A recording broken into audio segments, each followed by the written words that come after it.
And when that becomes an all or nothing, it's like I'm good when, I'm worth it when I hit it, and I'm not worth it when I don't hit it. And that outcome becomes, instead of a motivator, it becomes the statement of my worth. Welcome, everyone, to Breaking Bread, the podcast brought to you by Apostolic Christian Counseling and Family Services. Delighted to have you along. Ted Witzig Jr. is with me here today. Ted, I think a phrase that everybody is familiar with and probably uses is, I'm just a perfectionist, or perfectionism, right? Mm-hmm. And I want to needle in on that topic here today, just to understand what it is and what it isn't. Because there, again, is a term that's broadly used, but actually has a very, very well-defined clinical use. Yes. Right? And so that's where we want to go today, is this concept of perfectionism. Yes. It's a good one, Matt, because perfectionism is a style of thinking, a style of relating, and handling emotions that affects a lot of people. It's seen a lot of times in some of the disorders we work with when somebody comes in for counseling for depression or OCD, but it's experienced much more broadly than that. You don't have to have a diagnosable disorder to be dealing with perfectionism. And then, like many things, you can have this kind of mildly, moderately, very severely, and an interesting feature is it can really show up in some areas of your life and less than in others.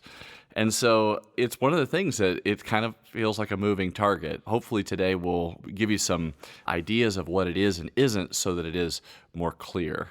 This is kind of in a category of its own, perfectionism. Mm-hmm. So it's like a direction that everybody wants to be going towards. Yes. But yet the harder we run towards that good and right direction, the more unhealthy we become.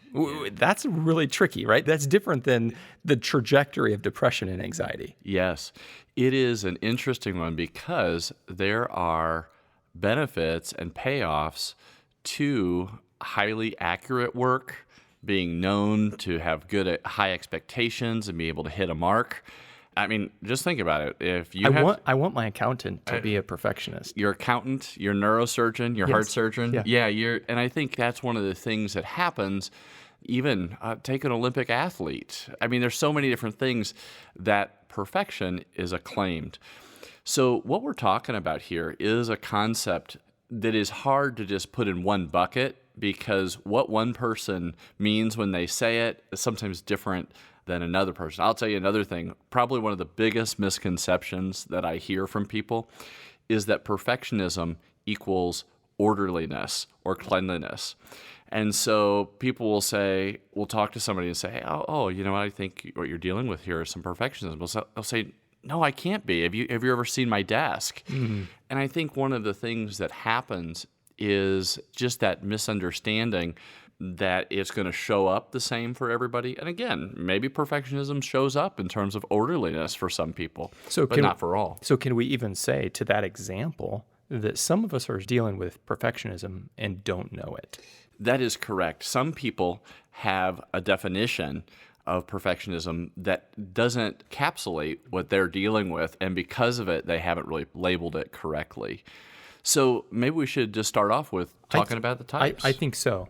I think so, Ted. I think we want to talk about the types of perfectionism to the intent that a person understands this is what perfectionism is, and perhaps I may or may not be dealing with it. Yeah. Because we talked about in a previous podcast on labeling, the importance of labels, right? Yeah. If you don't have the proper label, then sometimes you don't have the proper remedy.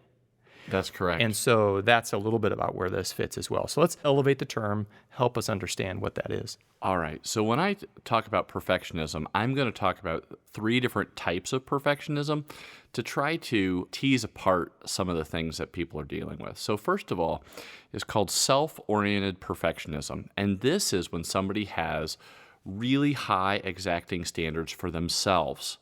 Okay?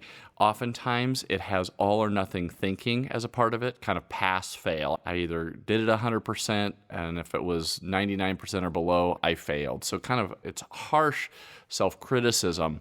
And this shows up in things everywhere from people wanting to do really well. It can be students, it can be mothers, it can be kids. There's no gender differences or things like that regarding this. But it's important to note that self-oriented perfectionism is coming from inside the person. Okay? So other people may be saying, hey, take it easy. Or let's say this person gets a 95 on a test. Okay? But for them, 95 still meant they didn't do as well as they ought to have. Okay?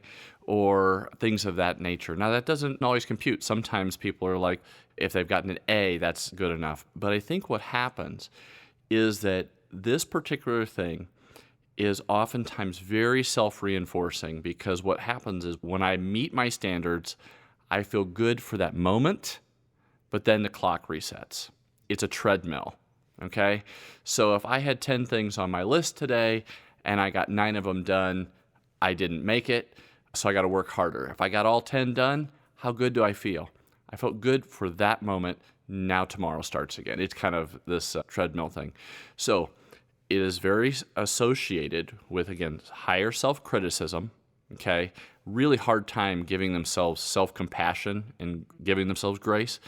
The other thing that happens there is when they can't meet their standards, they're more likely to be discouraged, and sometimes that's where we see people actually end up getting into depression, because depression will fuel their expectations, and then they don't meet their expectations, and they get more discouraged. Is this type of perfectionism expect perfection out of other people? Well, Right. is there a difference there?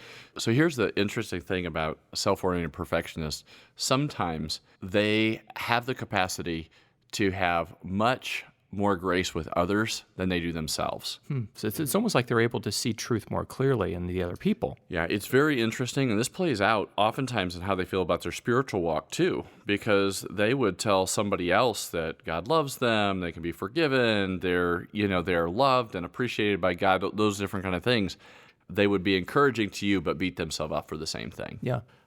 So part of the problem, we'll talk about this a little bit later when we talk about what we do about it, is understanding that when we rate everything in an all or nothing sense, we accidentally take things that are really on a continuum, things that are like, good enough. Most things in life, I'm not talking about moral issues. By the way, moral issues are things that are right or wrong. You should do or not do. But when it comes to dinner on Tuesday night, okay, there isn't such a thing as the perfect dinner. But many, many families, many moms struggle with whether they're doing good enough. Okay, now you're touching on a sacred cow. Uh-oh. Okay, so I want you to address this. Okay. A phrase that we've all been told, right? And I tell my kids too, do your best. Sure. And kind of like that is the mark. Yeah. You do your best. Everything you do Yep. your best. I'm wondering, even based on what you've said, Ted, how realistic is for us to do your best all the time? That meal on Tuesday night, that person could be evaluating themselves. Did I do my best? That's right. Well, I could have pulled out all the stops because I Yes. know how to do that. I could have done but more. I didn't. Yes. I'd love you to comment on do your best. Oh, first of all, I think it's an okay thing to say. I don't want to get too technical about that, but I do think that there's a thing behind that we have to understand. The phrase that I said to my daughters over and over, they'll remember this all their lives, because as they're growing up, one of the things I would say when they were going to school, I'd say, do your best and leave the rest. Okay? The concept is they need to try, they need to do what they can, but then they need to move on. The reality is that when we look at doing our best in terms of, is there more that I could do? And that's one of the things of why this is such a catchy topic or difficult topic for Christians. It's kind of like, is it too much to ask to do this for the Lord? Okay? Well, yeah, we want to give our all. We talk about that, and this is so important to understand. Our trajectory, where we're aiming, is Christ-likeness. Okay? Now, that's a perfect standard. So if you measure yourself from the perfect standard to where you are, okay? All right? Yep. You can always look at that and say, I'm not where I ought to be. Okay? Now, if you look at that in a perfectionistic mindset, you always have a reason to feel failure. Sure. Now, flip it around and measure yourself from where you were and where He has brought you and where you are going. You see yourself in part of a process of growth. And that process of growth isn't done. But also the Lord joys over us where we are. This is essential, Because one of the things that happens is where I'm at in my spiritual walk, when I think of where I was the day I gave my testimony before the church, what I understood, I understood so little. But the Lord loved me, and He accepted me. And then I look at where I'm at today, and I'm so much further along than I was then. But you know what? 20 years from now, I'm going to look back on this time of my life and say, what I thought I understood then. But here's the point. The point is that God loves us where we are, and He is also working with us in this process of growth. Okay, we are living, and just like every organism, it is a living process of growth. Stagnation, or going backwards, that isn't where we want to be. But to measure myself and say, because I'm not exactly like Christ today, then I'm a failure and I should just not try, is incorrect. I had a little bit of an aha through all of that, and so I want to check this aha against what you think. Does a perfectionistic person tend to focus in on minutia and evaluate their lives on 1,000 categories on whether I did or didn't do that to standard or my best? The example that you gave there was a person lifting their head to seeing the long trajectory of where they've come from, where they're going, to provide evaluation on that larger picture than on 100 different categories. Yeah. So that is definitely one of the things that we ask when we're looking at perfectionism, and that is, what are you rating yourself against? And so what happens is that can be rated against 1,000 things, or for some people, it's rated against one outcome. Like, did I hit this body mass index or this weight? So what happens is this outcome, which is also oftentimes very elusive, okay, or I need to get this particular grade or whatever. If people are setting that outside of what they're able to do or beyond what they're able to do, okay, or that pushes them to a place that they're unhealthy in other aspects of their life, then that becomes an all or nothing, okay? And when that becomes an all or nothing, it's like I'm good when, I'm worth it when I hit it, and I'm not worth it when I don't hit it. That outcome becomes, instead of a motivator, it becomes the statement of my worth, that I am worth it if I've hit that. So I think really when you say do your best, what you want to say to your son or daughter, or what I want to say to mine, is we're just saying, hey, try hard, do what you can. I mean, get in there and use your skills, those kind of things. But what can be communicated by any of us, and I'm not just saying you, Matt, by any of us, is we want to disconnect that from the outcome of whether this math grade is a perfect one. That's actually what we're not asking for. We actually just want them to try. Yeah. And here's the thing.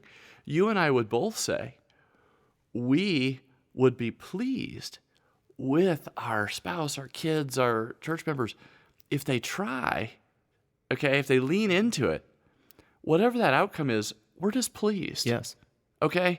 It's not actually that they had to get a perfect outcome, but if they did their best, if they put their effort into it. And so one of the things we want to do is we want to really reward the right things. The right things.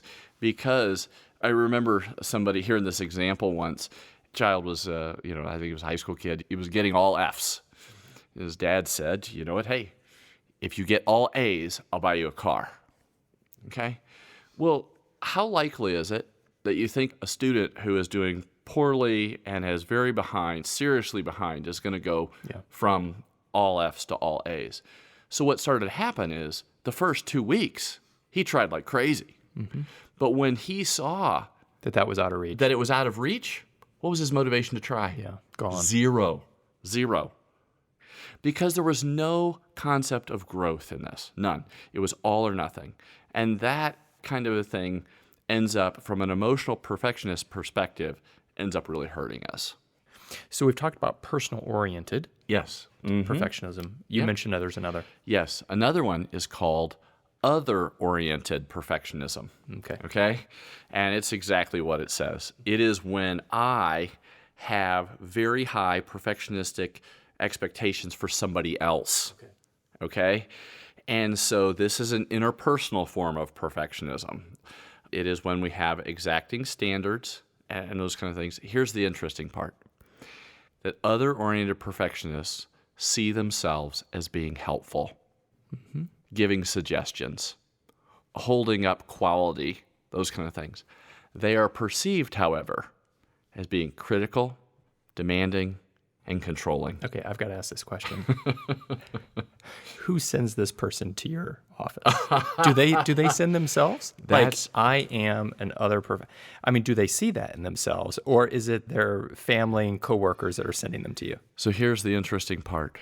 It is rare for individuals with other-oriented perfectionism to say, wow, you know what? I'm the one with a critical spirit. They may, after getting much feedback or maybe conflict or whatever, the pushback may lead them to get some help in this area. But unfortunately, many people just would look at somebody that's a strong other-oriented perfectionist and just say, that person's a pain. That person's a grouch. That person's unpleasable. And that may be true of some people. I think the other part is, what I find is oftentimes they have a belief system that they're upholding something very deep, okay? Or they're the guardian of something. Now, I think that statement deserves a little bit of dwelling, because I think that was pretty powerful, and my brain is a little bit coming behind it. Yeah. So it's usually in areas where the standard can't be dropped in their view. And their fear is that the standard will be dropped. Okay, so there's a fear element, which I think is key. Yeah. They oftentimes will have just a sense of this is just the right way. Whether this person is a carpenter or an accountant or a teacher or whatever, they will feel in them the sensation of this is just the right way to do it, okay? And they will oftentimes feel that dropping the standard, and that's how it will feel, dropping the standard. And then when this comes out in a Christian context, it will feel like we're just immediately kind of dishonoring, okay? So I think what happens is, because these individuals by others are sometimes felt as sometimes mean, sometimes just exacting, controlling, whatever, people kind of step back from them, keep a wide berth from them. They're also oftentimes known, if they are craftsmen or women or whatever, they're oftentimes known for their output, because, oh, wow, you want so-and-so, you want that built, have so-and-so do that. You need that done, have so-and-so do that. And I have to tell you that the surgeon that did my heart surgery was known like that. And it was one of those things that it was kind of like... I think that's a great example. Yeah. That makes for an awesome surgeon. Yeah. And probably if you were to have heard that prior to selecting your surgeon, that would have been okay. This is the type of guy I want running the operating room. It's very interesting, isn't it? He didn't have a warm demeanor. As another patient told me, he says, you're not choosing him as a friend to go out to coffee with. Yeah. Okay. But I think one of the things is, with self-oriented perfectionism, the standard is internal to the person. And it is their standards that they're measuring themselves against.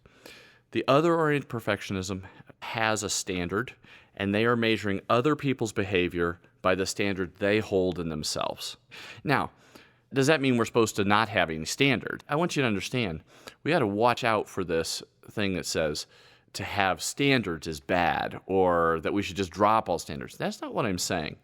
I think one of the questions is, we have to be careful about saying that getting things perfect, whether that's artwork or whether that's painting or whether that's whatever, we have to measure the human cost of perfection. Yes. Because if I set a standard that is so exacting that nobody can hit it, I might get it wrong by trying to get it right. Yeah. Now, can I make an observation? Sure. In my limited experience with individuals that may be this type of perfectionist, I have found that these individuals are really good. Yeah. Are really good at what they're asking Yeah. people to do. And so it's almost a curse of their own brilliance. It is. And Matt, I think that that's an important part here. Oftentimes, they have lived by this particular code and it has brought some kind of blessing or help. So what ends up happening is they want other people to reproduce that, but they can't reproduce themselves. The other thing is that while it's possible that some people may be perfectionistic in every area of their life, I think what you would find is with other oriented perfectionists, you will find that there are some areas that they're just like, this is just the way it has to be. And again, where does this kind of thing come out? It'll come out, around how we have to do this meal at Christmas time, or how we operate this thing in the church. This is how we do it. And again, there may be blessing in that to some degree, but there can also be a human cost. So if you think about it, just to summarize, the negative impact of self-oriented perfectionism is that self-criticism that kind of causes discouragement. The negative outcome of other-oriented perfectionism is that other people feel controlled, demeaned, and told they're not good enough. Thank you, friends, for being with us for this episode of Perfectionism. I'm going to interrupt my conversation with Ted at this time, but promise you that we'll be back, and we're going to address the third and final type of perfectionism, as well as good steps forward and remedy for the perfectionism we may struggle with. Thanks, each one, for being along.